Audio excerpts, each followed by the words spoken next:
안녕하세요. 출근하는 마르코입니다. 오늘은 유명한 바샤 커피 이야기를 할 거예요. 얼마 전에 싱가포르에 다녀왔습니다. 싱가포르에 가면은 공항 면세점에서 항상 많은 분들이 여행 선물로 구매하시는 것들이 있어요. 그게 바로 TWG 티 종류하고요, 바샤 커피라고 하는 커피입니다. 이 유명한 바샤 커피가 한국에도 들어왔죠. 지난달 7월에 매장을 하나 오픈했는데요. 이 바샤 커피가 굉장히 명품 커피라고 소문이 나 있어요. 물론 많은 사람들이 사랑하고 그리고 선물로 꼭 사가려고 한국에 들어오는 비행기를 탈 때 거기에 한국 분들이 많이 계셨는데 한 3명 중에 1명은 바샤 커피 쇼핑백을 들고 있었습니다. 저도 어이가 없어서 웃었는데, 그만큼 싱가포르 갔다 오시는 분들한테는 당연히 사야 되는 명품 브랜드, 커피계 에르메스다 뭐 이런 얘기도 있죠. 그렇게 브랜딩이 잘 되어 있습니다. 그리고 패키징도 아주 고급스러워요. 한국에 들어와서도 요즘에 거기 방문해 주시는 뭐 인플루언서들도 많고 많이들 가서 영상을 찍고 오시는데, 저는 한국에 있는 매장은 가보진 않았고 싱가포르에서 갔습니다. 그리고 커피든 물론 그 전에 먹어봤죠. 이렇게 좋은 맛있는 커피가 어떠한 커피인지 저도 커피를 판매하는 사람으로서 궁금하잖아요. 바샤 커피는 봤을 때 그 브랜드 네임이나 이런 것들이 굉장히 오래된 헤리티지가 있는 것 같죠. 위에 숫자도 써 있고요. 근데 사실 이 커피의 역사는 그렇게 길지가 않습니다. 그리고 싱가포르에서 만들어졌지만 프랑스 사람, 모로코계 프랑스인이 만든 브랜드라고 합니다.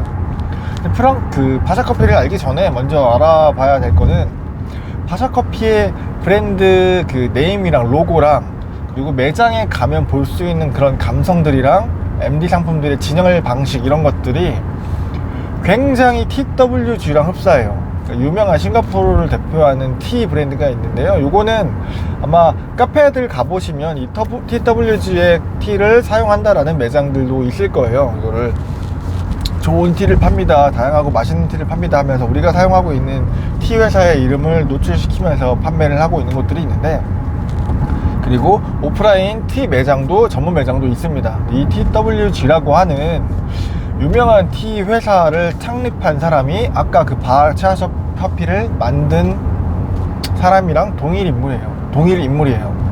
그래서 이 사람이 TWG를 만들었을 때, TW도 마치 TWG 이름이 써있고 위에 숫자가 써있어요. 근데 그 숫자가 마치 막 100년 이상 된 헤리티지를 가진 유명한 브랜드인가 라고 착각을 일으킬 수 있을 정도이지만, 그거는 그냥 싱가포르 항공회의소를 설립한 연도를 적어놨다고 하더라고요. 그러니까 소비자가 착각을 일으킬 수 있지만 실제로는 아니다, 이런 예로, 뭐 한적인 예로 그런 게 있죠. 갑자기 콘돔 얘기를 해서 그런데, 콘돔에 0.03이라는 일본의 콘돔이 있어요. 그게 우리가 생각할 때는 0.03mm만큼 얇은 건가라고 생각을 할 수 있는데 그게 아니라고 하더라고요. 그런 것처럼 그냥 숫자를 써서 소비자가 착각을 불러일으키게끔 만들었는데 실제로는 아니다. 아마 TWG도 한 10몇 년, 2000년대에 만들어졌던 걸로 알고 있어요.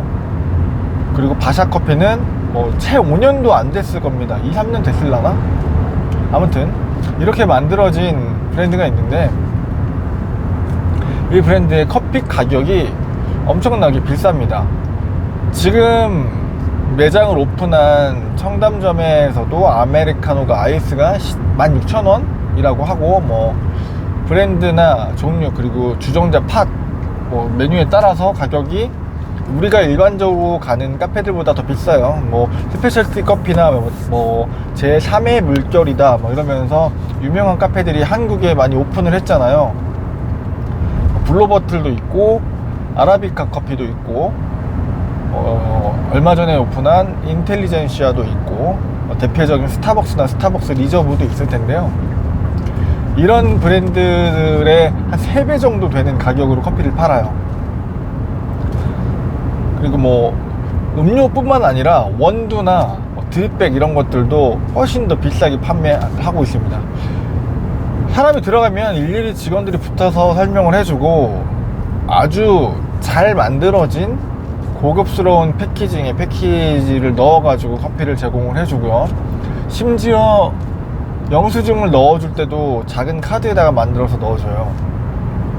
그만큼 소비자가 굉장히 고급스러운 역사가 깊은 제품을 구매하고 있구나 라고 느낄 수 있게끔 만들어주는 거거든요.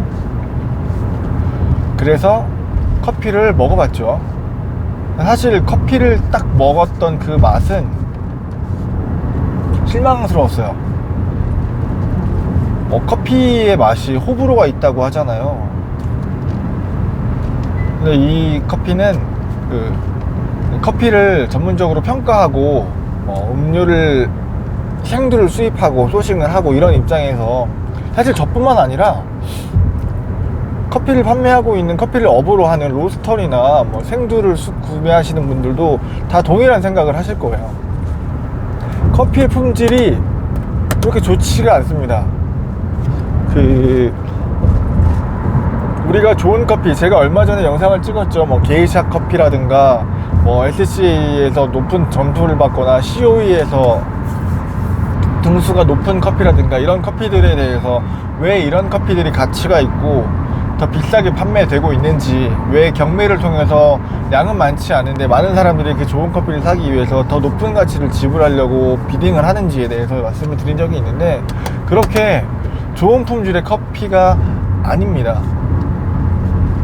그리고 그 에센스로 만들어진, 우리 흔히 생각하는 헤이즐넛 커피 있잖아요. 편의점이나 이런 대형 마트 가면 헤이즐넛 향이 나는 커피들, 그런 커피들에 들어가는 것처럼 그렇게 향을 입혀진 커피들이 좀 있어요.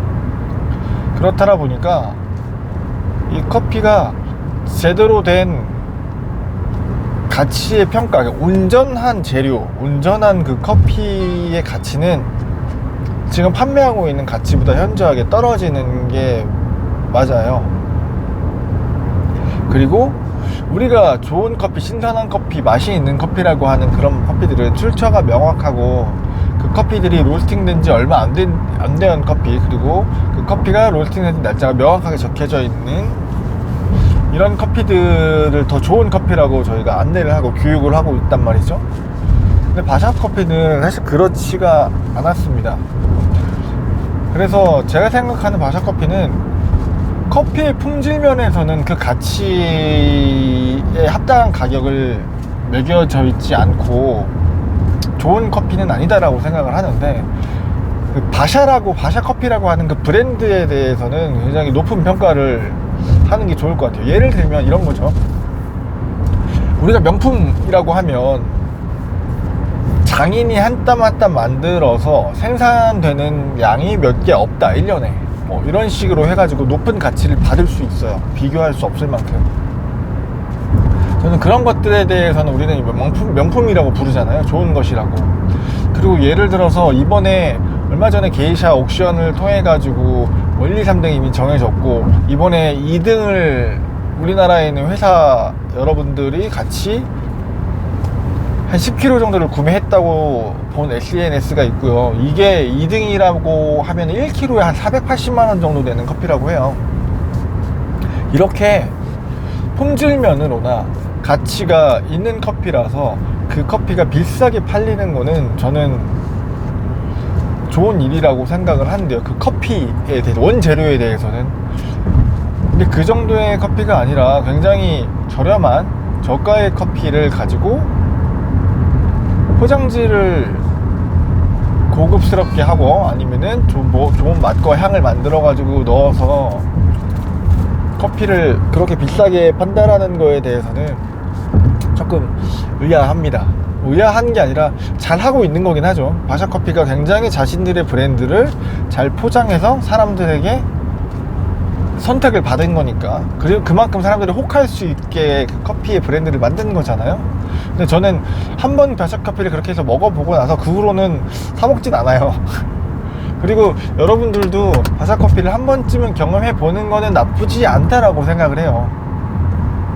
그 커피가 가지고 있는 그 브랜드, 그 공간에서 받을 수 있는 서비스라든가 이 커피가 어떻게 얼마나 좋은 패키징을 통해 가지고 포장되어 있고 사람들한테 자기네 브랜드를 어떻게 설명하고 있는지 이런 것들을 보는 걸로 접근해서 한번 보시면은 좋을 것 같고, 커피의 품질로 와 이런 맛이 나는 커피가 진짜 좋은 커피다, 야, 커피는 이런 맛이지 이게 맛있는 거지 라고 하실 거면은 안 드시는 게 좋고요.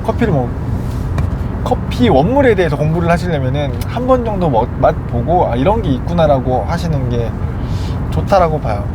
약간 바샤커피를 보면서 이런 생각도 했어요. 예전에 어르신들, 우리 부모님들이 동남아 여행 가시거나 인도네시아나 이런 데 가면 그 루아커피 엄청 사오셨잖아요.